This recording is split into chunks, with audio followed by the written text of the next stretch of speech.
Tak ada sepasang sepatu tertentu yang menandai awal sejarah alas kaki. Pasalnya, bentuk sepatu yang berbeda digunakan untuk iklim dan medan yang berbeda. Di wilayah utara misalnya, alas kaki terbuat dari kulit tebal dan dilengkapi dengan bulu juga jerami agar hangat. Sementara di wilayah selatan, sebagian besar alas kaki terbuat dari daun kelapa atau serat papirus. Awalnya, orang-orang membutuhkan alas kaki untuk melindungi kaki mereka. Lambat laun, alih-alih hanya soal kebutuhan praktis, manusia memakai sepatu lebih karena untuk mengikuti tren mode. Adapun kebiasaan memakai sepatu ini kemungkinan besar sudah jauh lebih lama dibanding temuan sepatu tertua yang kini ada. Mengutip National Geographic, buktinya adalah fosil manusia berusia 40.000 tahun yang punya tulang jari kaki lemah. Itu bisa dianggap sebagai pertanda kemungkinan munculnya kebiasaan memakai alas kaki. Sepatu Ötzi. Di pegunungan Alpen, Austria pada 1991 para arkeolog menemukan manusia mumi bernama Ötzi. Ia berasal dari zaman batu, diperkirakan meninggal sekira 5.300 tahun yang lalu. Menariknya, ia masih mengenakan sepatu kulitnya. Sepatu itu nampaknya dirancang untuk berjalan melintasi salju. Ia pun kedap air dan bersol lebar. Solnya terbuat dari kulit beruang, bagian atasnya dari kulit rusa. Lalu bagian jaring-jaringnya dibuat dari kulit pohon. Jerami diletakkan di sekeliling kaki di dalam sepatu, sehingga fungsinya mirip kaos kaki modern. Jahitannya kecil dan tidak terlalu bisa diandalkan mengingat alat yang dimiliki orang pada saat itu. Sepatu kulit Armenia. Sepatu kulit tertua ditemukan ketika penggalian arkeologis di Gua Armenia. Sepatu ini ditemukan dalam kondisi masih baik. Perhitungan tanggal radiokarbon menunjukkan sepatu ini berasal dari sekira 3.500 sm, yaitu masa logam Armenia. Ditemukan dalam kondisi terisi rumput, bentuknya nampak seperti mokasin, yaitu sepatu tanpa hak yang terbuat dari bahan kulit bertekstur lembut. Begitu pula sepatu ini terbuat dari sepotong kulit sapi. Pada bagian depan dan tumit terdapat jahitan dari tali kulit. Ketika dipakai, ia menutup area tumit dan kaki. Sepatu itu bisa milik laki-laki atau perempuan, karena tak cukup banyak yang diketahui tentang kaki orang Armenia pada masa itu. Jika dibandingkan ukuran kaki modern, lebih mirip milik perempuan, yaitu 7 dalam ukuran AS. Sepatu Mesir. Sepatu terbuka datar berbentuk perahu ini terbuat dari anyaman buluh. Talinya juga terbuat dari buluh yang panjang dan tipis, yang ditutupi oleh potongan buluh yang lebih lebar. Bentuk sepatu praktis dari masa Mesir kuno 1550 sm ini berlanjut dengan gaya yang sama pada abad ke-19. Sepatu Rami. Berasal dari 68 sampai 56 sm, sepatu ini terbuat dari beberapa lapisan tanaman rami yang dijahit bersama dengan cara yang mirip dengan teknik perca atau quilting. Jahitan juga memiliki fungsi dekoratif. Ini adalah salah satu dari beberapa sepatu yang ditemukan pada penggalian arkeologis di jalur sutra kuno, Dunhuang Utara, Tiongkok. Contohnya juga dapat dilihat pada kaki tentara terakota Xi'an. Sepatu bebat kaki. Sepatu mungil semacam ini pernah dipakai perempuan di lingkungan Kekaisaran Tiongkok paling tidak sejak masa dinasti Song abad ke-10 m. Sejak kecil kaki mereka dibebat agar pertumbuhan kaki terhambat dan tetap berukuran 8 cm. Pembebatan kaki menjadi hal biasa pada wanita dengan status sosial yang lebih tinggi. Praktik ini kemudian dilarang pada 1911. Pauline. Pada abad ke-12 para perajin sepatu Eropa mulai membuat sepatu berujung lancip. Gaya sepatu ini populer disebut Pauline.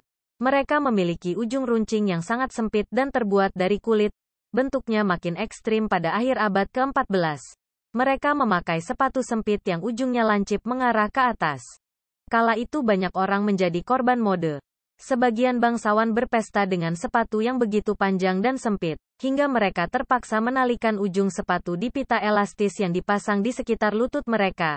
Di lingkungan istana Inggris terutama, kaum bangsawannya begitu ekstrim mengikuti gaya ini.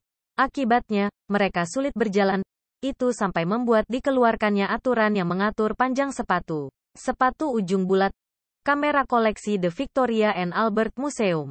Pada awal 1500-an, di Inggris bisa ditemukan beraneka macam bentuk sepatu. Namun, sepatu berujung kotak adalah yang terpopuler. Namun, beda untuk anak-anak, bentuk sepatu mereka berujung bundar, seringnya berbahan kulit, dengan satu tali pengait di bagian atas melintang dari sisi satu ke sisi lainnya. Model sepatu ini hingga kini masih dijumpai, khususnya sebagai model sepatu anak-anak. Sepatu cocor bebek. Pada abad ke-16 sepatu menjadi lebih pendek dengan ujung yang lebih bulat, dan model sepatu cocor bebek masuk ke pentas mode. Contohnya, pada lukisan dari 1536 menampilkan Raja Henry ke-8 dari Inggris berpose dengan mode busana paling mutakhir saat itu. Ia mengenakan sepatu cocor bebek dengan lapis atas berpola sayatan. Sepatu ini diberi bantalan agar bentuk tetap lebar. Sepatu hak tinggi. Selama periode Renaissance, raja-raja di Eropa sering memakai sepatu berhak sangat tinggi untuk menunjukkan supremasi mereka. Mereka juga bisa tetap berjalan anggun di atas kubangan air, karena tinggi hak sepatu mereka terkadang bisa mencapai 30 cm. Sepatu ini adalah prototipe sepatu platform modern. Raja Louis ke-14 dari Prancis disebut-sebut memainkan peran penting yang membuat sepatu berhak tinggi populer. Sepatu trendy. Tren baru muncul pada paruh kedua abad ke-20 dengan melejitnya budaya pop Amerika yang dikaitkan dengan keinginan untuk menjadi berbeda, unik dan menjadi bagian dari subkultur tertentu. Bahan baku yang lebih murah, struktur baru dan gaya hidup yang berbeda mengubah citra pria dan wanita. Alas kaki yang mewah dan berkualitas tinggi diubah oleh alas kaki yang trendy dan selalu berubah warna. Aktor dan penyanyi Hollywood sangat mempengaruhi popularitas dari model sepatu tertentu. Band The Beatles misalnya, mempopulerkan sepatu Chelsea, aktris Audrey Hepburn mempopulerkan sepatu Kitten Heels. Chopin. Chopin adalah jenis platform untuk perempuan yang populer pada abad ke-15, 16, dan 17 Chopin populer dipakai di Venesia oleh pelacur hingga perempuan ningrat sejak 1400-an hingga 1700-an. Awalnya sepatu ini digunakan sebagaimana bakyak, yaitu untuk melindungi sepatu dan pakaian dari lumpur dan tanah jalanan. Selain fungsi praktisnya, tinggi hak Chopin menjadi petunjuk simbolik bagi status sosial si pemakai. Semakin tinggi sepatunya, makin tinggi statusnya. Selama era Renaissance, Chopin menjadi barang mahal. Beberapa tingginya bisa lebih dari 50 cm. Pada 1430, ketinggian Chopin pun dibatasi oleh hukum Venesia hingga 3 inci. Namun aturan ini diabaikan. Gaya barok. Barok. Sebagai kesenian, aliran ini berkembang di Eropa sekira abad ke-16 hingga abad ke-18. Ini ditandai dengan gaya yang kompleks dan kecenderungan akan keagungan dan kemewahan. Gaya ini pun mempengaruhi mode, khususnya model sepatu. Bahan beludru, satin, sutra, hiasan berbunga-bunga dan batu permata mewarnai sepatu-sepatu pada era ini. Itu baik yang dikenakan laki-laki maupun perempuan. Keterampilan hebat pun dibutuhkan bagi para pembuat sepatu. Tak ada produk masak pada era ini, karena masing-masing sepasang sepatu dibuat dengan tangan. Khususnya ketika Charles II dikembalikan ke tahta pada 1660 muncul lagi perubahan mode. Sepatu berhak merah menjadi populer di Inggris. Terutama, gaya sepatu ini untuk menunjukkan status, baik untuk perempuan maupun pria. Sepatu bot kulit. Selama abad ke-18, Perang Napoleon berlangsung. Namun begitu perang berlalu, pada abad ke-19 model sepatu menjadi lebih praktis. Ini pun kemudian membedakan model sepatu laki-laki dan perempuan dan menandai berakhirnya sepatu berhak tinggi bagi laki-laki karena model itu lebih disukai perempuan, sementara laki-laki lebih suka yang praktis, seperti sepatu bot kulit.